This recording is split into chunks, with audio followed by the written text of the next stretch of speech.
Yes, good day, everybody. So we'll talk a bit about Btrfs, Snapper, and how Samba is using these new features. So maybe you have heard about Btrfs. It is a relatively new file system for Linux, which has very interesting features. For example, it does checksumming of all your, or can do checksumming for all your metadata and data. And if you have multiple devices and it detects an error in one of them, it can restore the uncorrupted version. It has redundancy, multi-device support. So it has modes like RAID 0, RAID 1, and RAID 10. And RAID 5 and 6 are in preparation. These RAID modes are a bit different than normal RAID.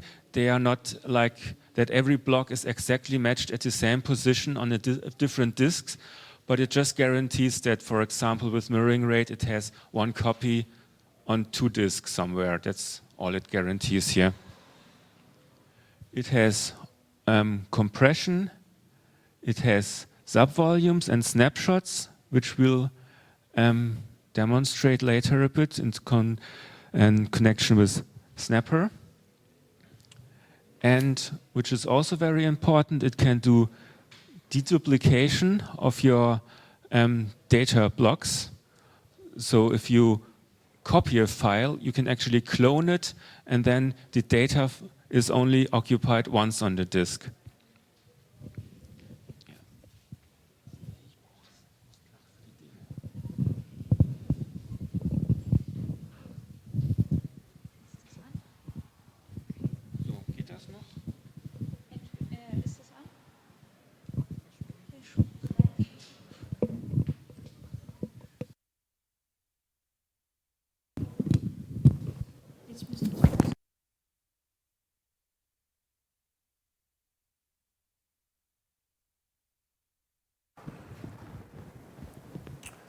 So about 1 year ago, we started at SUSE to implement a new tool to manage these snapshots.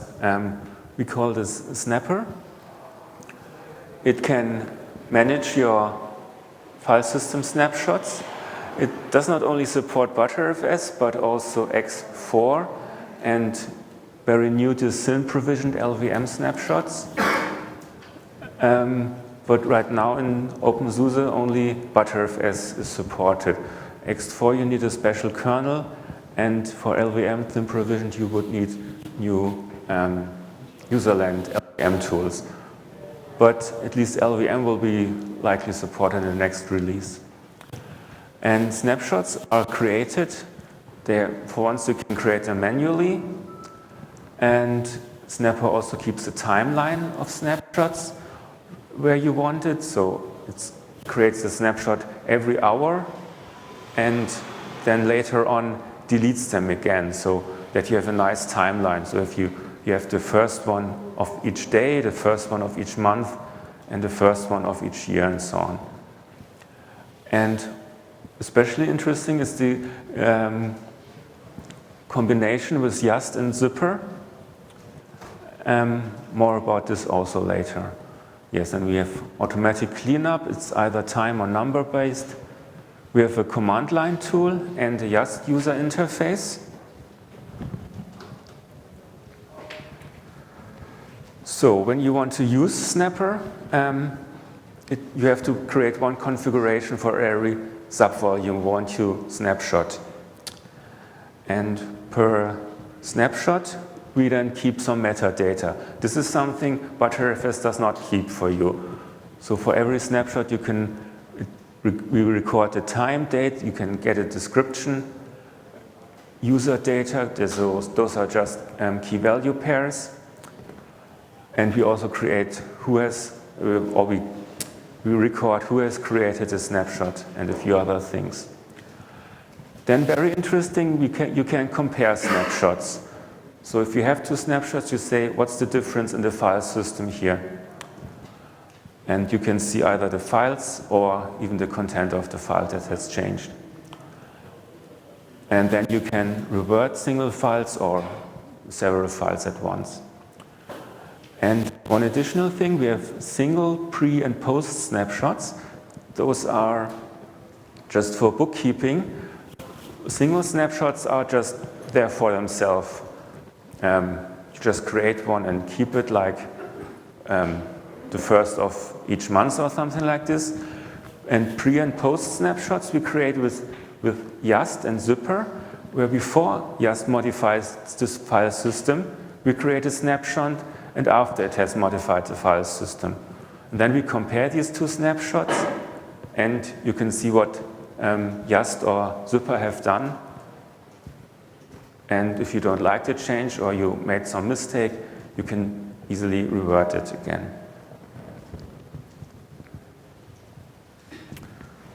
So this now here is new. We have created a debug interface for Snapper. It was just released last week. So it splits Snapper into a client and a server. The server is started by debug daemon on demand and does all the operations only root is allowed to do, or a few more, but for example, with LVM, all the LVM tools, you can only use them as root. But some actions are still done by the client, like reverting files. There's no need to do this in the server yet, and it's more secure because the daemon runs with root access. And yes, what's the great benefit? It allows non-root users to make snapshots. So you can set it up for the home directory of your users, and they can, on their own, create snapshots, delete them, and so on. Yes, and that's what I'll now give a demo of Snapper.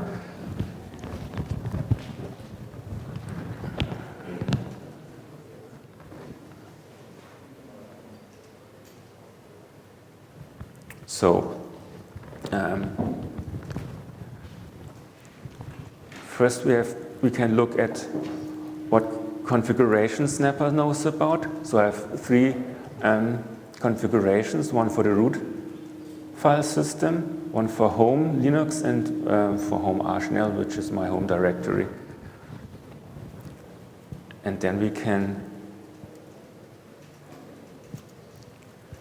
if I don't give a configuration name, root is the default. So here you can now see what snapshots have been created with date and some description. And now I can start Yast2, for example, and go to an easy module,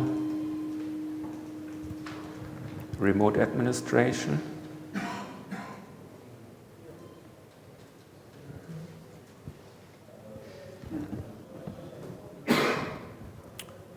So I can now disable remote administration.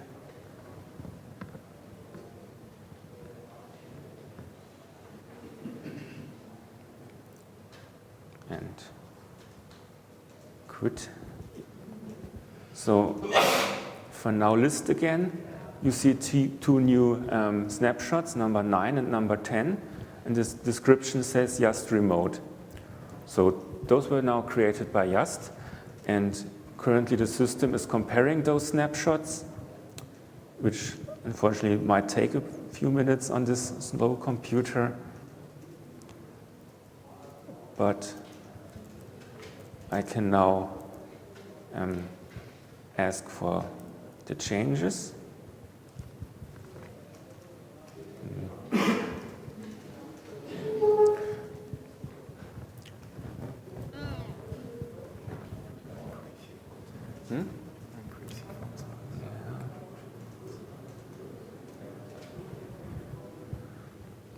Okay, well, this unfortunately still takes some time, but rescue is in sight because this Btrfs supports some new features to, it's called send receive, where you can compare two snapshots and from the kernel directly get all the information what has changed in the file system in the time.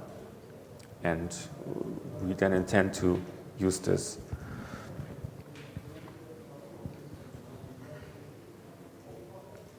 Yes, well, I can show the use for while this is still running in the background. So here I'm now the user Linux, and if I go, say, home Linux, the configuration, you see again some snapshots, and the user is now allowed to create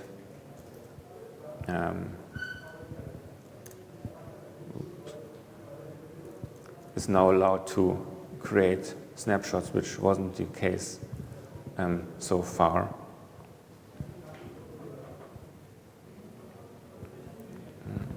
Let's see whether this is. Yeah. Okay, so now the snapshots have been compared, and you see a few changes in this config display manager. And when I say diff, you even get the content of the files that have changed. So some variables were changed here. And you can see the same with the Just Snapper module.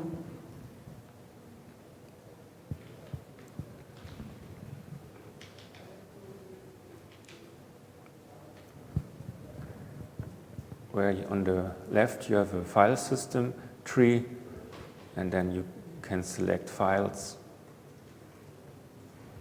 And you see colorful output of what has changed, what has been changed by Just.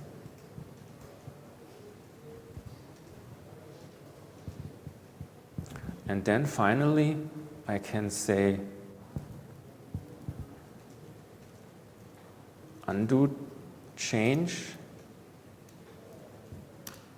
And Snapper has reverted those 3 files, so now this change by Just is, has been reverted. Yes, any questions here? Yes. Snapshots 9 and 10 are unchanged, right? So yes. So Even yes, it just copies the files from the snapshots into the running systems. The snapshots, Snapper creates also read-only where possible, if the kernel supports that. Yes? Can you do that with every files? With all files in the file system that are under control of Btrfs. So boot, for example, which so far cannot be on Btrfs, you cannot revert those changes there. But even here, hope is near that grub will support Btrfs.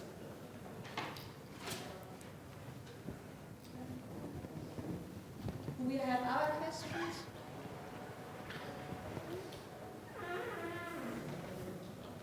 Okay, then I'll hand over to David, who will explain how Samba uses snapshots.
So thank you, Arvin. So as mentioned, I'm going to run through just some of the changes I've been making to Samba to make use of the awesome Snapper and Btrfs features. So starting off, we have shadow copies, which is basically Windows speak for snapshots. So Explorer, or Windows Explorer, has already provides an interface to access previous versions for files. So you can basically right-click on a file and look at other versions there provided by Snapshots. Windows accesses those previous versions using G&T tokens in file paths. And then finally, there's also a new protocol for managing snapshots remotely. So basically, a Windows Server 2K12 client can request a server create and expose shares as a snapshot share. Something we can also do now is server-side copy offload with Btrfs. So making use of the clone range ioctl in Btrfs for very efficient, fast server-side copy operations. So just showing here how Windows presents previous versions in Explorer. So you can see we have a TPS report file here with two snapshots presenting previous versions from today and yesterday. So what the user can do there is open previous versions, make a copy or restore. So what the client does in accessing these previous versions is it discovers them using a enumerate snapshots ioctl. The server then sends a list of these G&T tokens, each representing a snapshot. And the client then comes along and stats each file and only displays files or the file with differing modification times. And as mentioned, it accesses those previous versions using G&T tokens in the path. So the file server remote VSS protocol, or FSRVP, is new with Windows Server 2012. The client connects to a DCE RPC named pipe and issues requests through that. So the client is able to determine which shares already presented by the SMB server are capable of being snapshotted, and then it can go ahead and request the creation, exposure as a new share, or deletion of those shadow copies. On Windows, it integrates with what's known as the volume shadow copy service ecosystem. So VSS provides application-specific, application-consistent backups. So basically, prior to a backup occurring, applications can register for notification of a pending backup. The applications can then flush out any buffers they have prior to that snapshot being taken. On the client side, Windows provides, there's a disshadow.exe command line client tool, and it's also integrated with System Center DPM, which I haven't tested yet. So onto the server implementation in Samba. So we fork a new FSS daemon, which handles all remote shadow copy creation requests. Those requests are propagated through to the Samba VFS, so we can then handle them in a file system specific manner. So if the IBM guys want to do a GPFS module, any other file system supporting snapshots, this sort of thing. We expose those new shadow copy shares using the registry configuration for Samba. So basically we can dynamically change Samba's running configuration from the FSS daemon.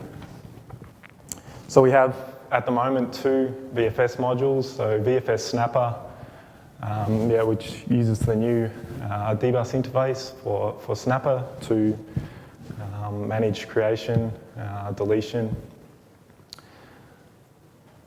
Prevents or it provides mapping of the shadow copies or snapshots created by Snapper to these GMT tokens so that Windows clients can access them. We also have our VFS Btrfs, which was sort of the initial prototype, which just issues the raw Btrfs ioctls for snapshot creation. So, onto a demo. The first one I'll do is just the Samba RPC client requesting snapshots on a Windows server.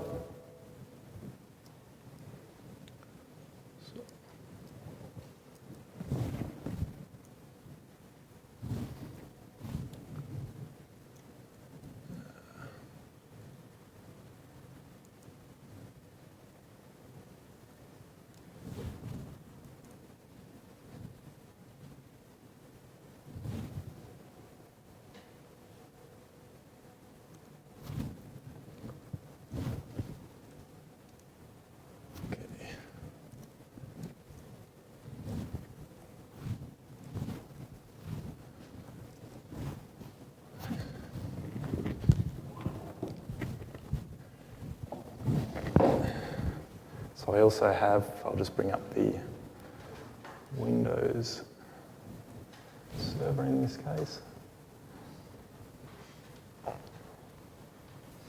So at the moment we have Windows server just with a single share. So what we can do is just create some data there.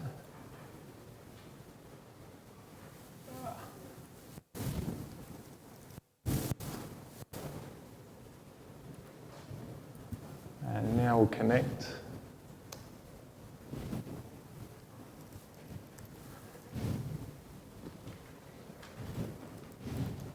So there's our share.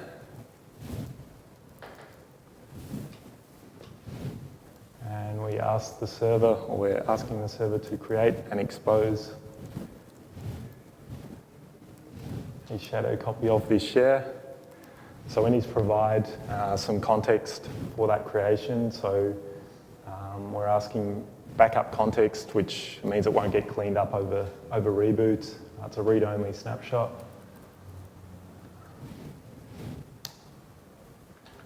Initially, the server isn't running a FSRVP server, so it starts it up.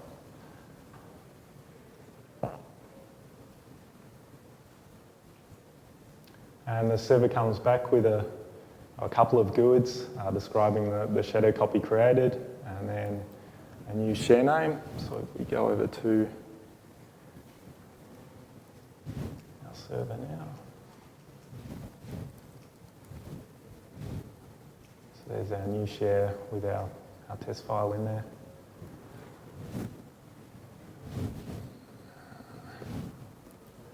Okay, so now we'll go on to the Samba implementation. So we'll just have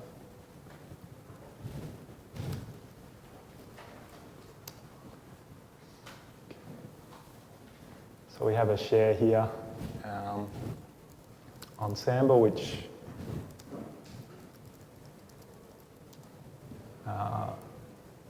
allows for shadow copies and propagates those shadow copy requests through the Snapper. So again, I'll just create some test data.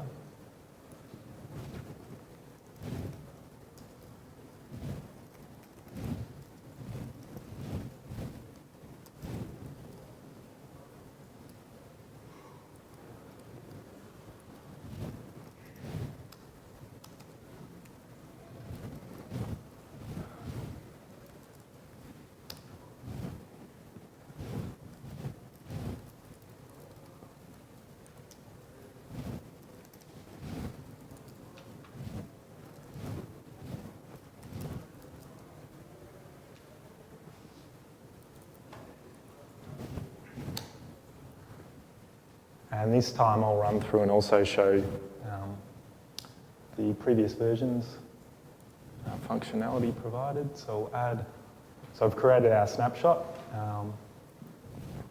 which we can see there. It's exposed as a new share in this case. If we then go in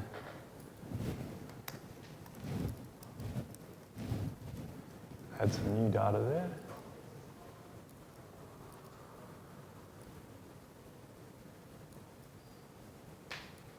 So there we have a snapshot from, the timestamp's wrong there, but a couple of minutes ago, which we're able to then, so we can look at, and then restore to the, back to the base share. Okay.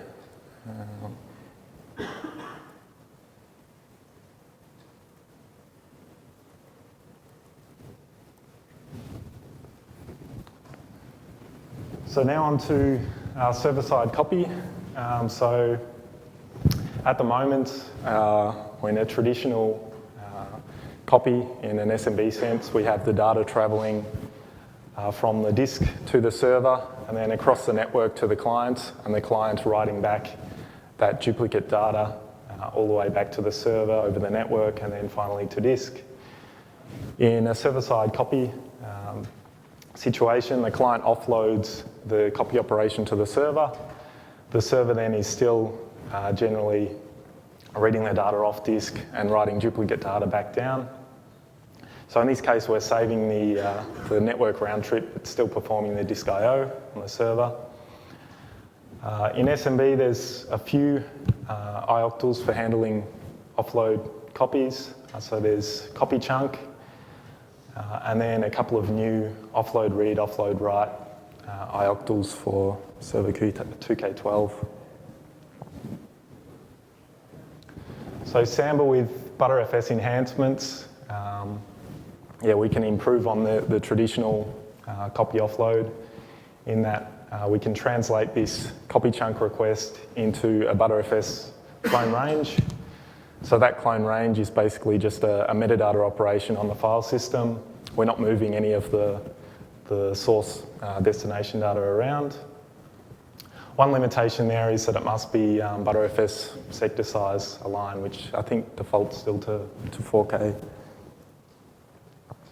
So just showing it visually here, in our traditional sense, we have those thick lines, the data traveling from disk over the network up to the client and back down.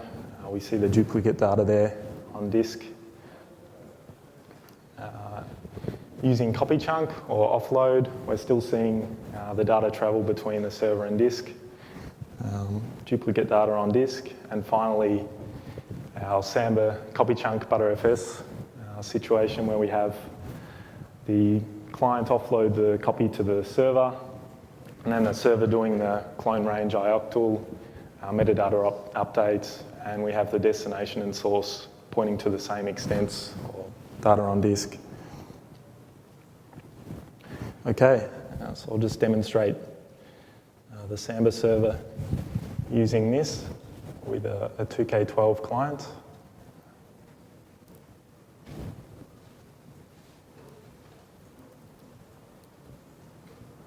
So I have two shares here, one not providing server-side copy. So if we just try and copy, this is a 1 gigabyte file.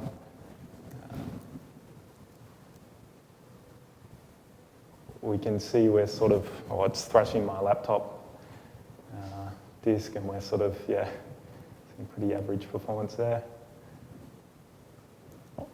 And then over to our server-side clone. So we have again a 1 gig. So that's configurable per share? Yes, so I have, it's sort of just a hack in there at the moment to disable it on specific shares. So we can see it's basically, as you saw, it's a metadata operation, so it's sort of instantaneous clone. So this is, particularly useful for virtual machine provisioning, this sort of thing.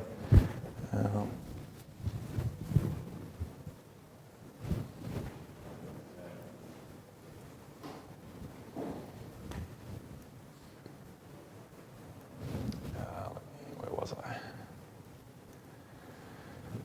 Okay, so just finishing up, going through implementation state. So at the moment, the changes have been pushed upstream, so Currently going through the review process. There's still some potential improvements. So in the server-side copy path, there's a new ioctl such that the client can query the sector size. So this allows us to advertise which sort of alignment we'd like in the requests coming from Windows Server 2K12 clients. It'd be good to see this, or I'd like to work on adding this to the Linux CIFS kernel client. So basically hooking that into the reflink functionality that's currently there. Support for the new offload read-write ioctls, I guess we can look at some stage. And then where it's possible, adding the server-side copy support to other file systems. So OCFS2, I think, does file-based or file granularity clones. I don't think you can do block range or byte range clones at the moment. And the snapshot or FSRVP server, so the client and IDL test suite code is all upstream. The server-side code is still in review. Still some improvements to make. So at the moment, the requests are propagated to the VFS asynchronously, but we're still blocking on the dbus calls to Snapper. Caching to avoid round trips. So at the moment, we're querying Snapper for configuration to base path for every snapshot operation. Support for read-write snapshots will be good in Snapper, so clients can currently request read-write or read-only snapshots from Windows.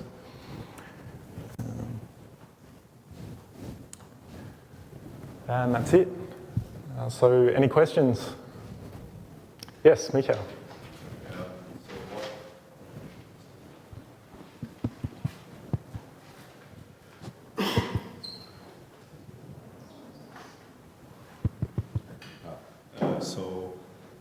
The new I/O controllers, offload, read-write, what are they doing? So there, on the Windows side, Microsoft was saying they're using the token-based SCSI offload read-write. So basically, they get a token for. No, so I think they're using. So Xcopy allows source destination offload to the storage with the. So it's write with token, and then there's something like request token. So basically, they get a token off disk or off the SCSI array. So this is a high-end, I mean, you need high-end SCSI arrays for this. They get a token, and then they do these write with token SCSI operations. And that's what's required on the Windows side to do this offload, read-write stuff. So, yeah. Any other questions? Yeah, right. You could have shown. Actually. Okay. You could actually also show the Linux side where you created certain snapshots, right, on via Windows, and now I would like to see the Linux side that it really are snapshots on. Sure. So I can show.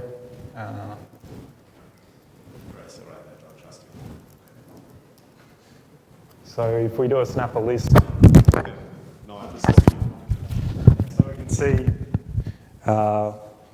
so we're using basically the user that authenticated with Samba, and then we add a description just saying that the snapshot was created by Samba. So that also allows any of the periodic snapshots provided by Snapper are all exposed to Windows clients. Now we would do the diff. You should see the hello world and after snap. Sure. No, you restored the file. I restored the file, but we can do it again if you'd like. Yeah, sure. If you still have some minutes. We still have time.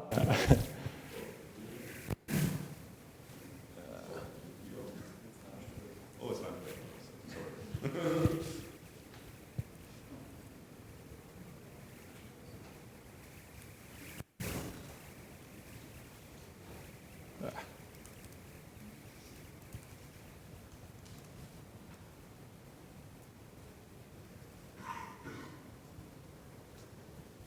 you want to help me with the arguments here?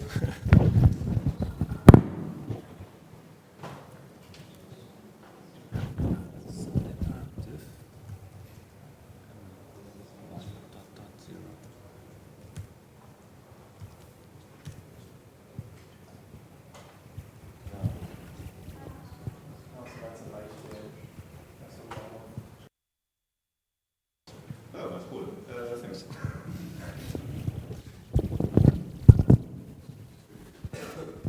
So anything else? Any further questions?